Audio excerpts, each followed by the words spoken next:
It's a delight and privilege to catch up with Mr. Pavel Richter. Pavel is the CEO of the Coalition for Clear Vision. Thanks so much, Pavel, for taking your time. Thank you for having me, Vinod. Pavel, I'm just wondering, for people who don't know about the Clear Vision Coalition, what is this and what is its objective? Its objective is easy and yet not. The objective is to solve the problem of uncorrected refractive error globally, once and for all, until the 31st of December 2050. That's 10,502 days from now. And there are 1.1 billion people in this world who do need glasses but don't have access to glasses. And the coalition came together to solve this problem once and for all, because the solution, glasses, have been around for about 700 years. Many great organizations and great people know how to work this, but we are not even close to the number where we need to be. So the coalition's aim is to scale the solutions that we have, to bring them to a level where by the next 28 years can really solve that problem once and for all. And can you tell me a little bit about the membership of this coalition? Happy to do so. So there are 26 members. The general idea behind the membership of the Coalition for Clear Vision is to have both private sector companies and non-profit organizations come together. So from the non-profit sector, there is like Sightsavers, CBM, the IVI, Vision Spring. They are very. Orbis is another one that has a very strong presence here in India, and so there are 26 of them. But there are also for-profit organizations like EssilorLuxottica or National Vision, the largest optical chain, the second largest optical chain in the US. Yes, that's great. And Pavel, I mean, you've taken this role a few months back, and before that, you had worked in several other sectors where you had made substantial, differences to how they operate. So, could you talk a little bit about your past, and also what learnings you have that could benefit the eye care sector?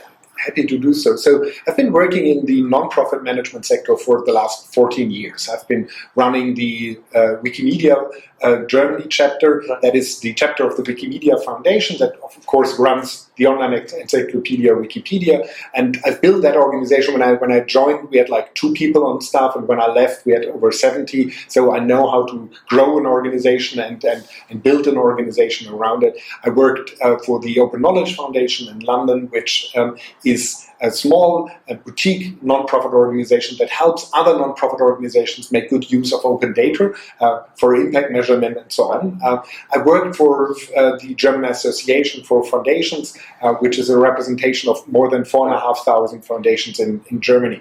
And all the time, one of my key focuses was to facilitate change amongst members, amongst organizations, within the organizations. And one of the key learnings is that I cannot change people. People can only change themselves. What I can do is I can build a platform on which change can happen. I can facilitate change. I can demand change from time to time. I can help organizations and people to change. But the change needs to come from the organizations within. It needs to be in their speed and their culture, and it needs to be appropriate for them. But that's a key understanding of my role, and that's one of the things that I learned. The second thing, which is very important for the Coalition for Clear Vision as well, is change comes by the speed of trust. So if there is no trust, specifically if we have such a diverse membership as in the coalition, if there is no trust,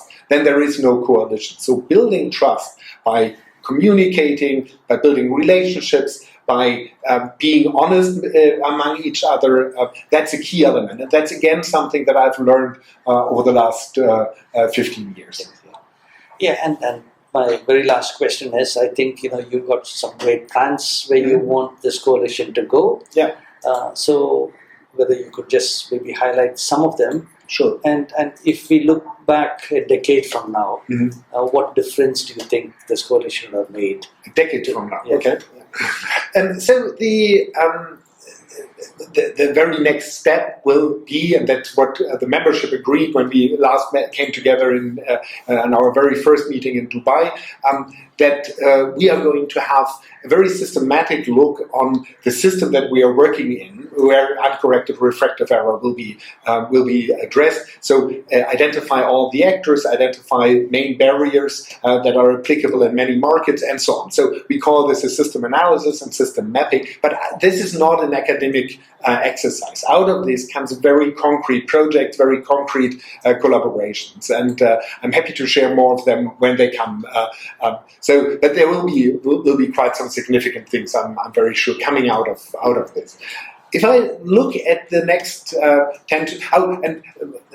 what's also very important is that besides this system analysis, I believe what will be key for the success of the coalition is that amongst the membership we can agree on a shared agenda to solve uncorrected refractive errors, that we can align our activities, and I am a very data-driven person.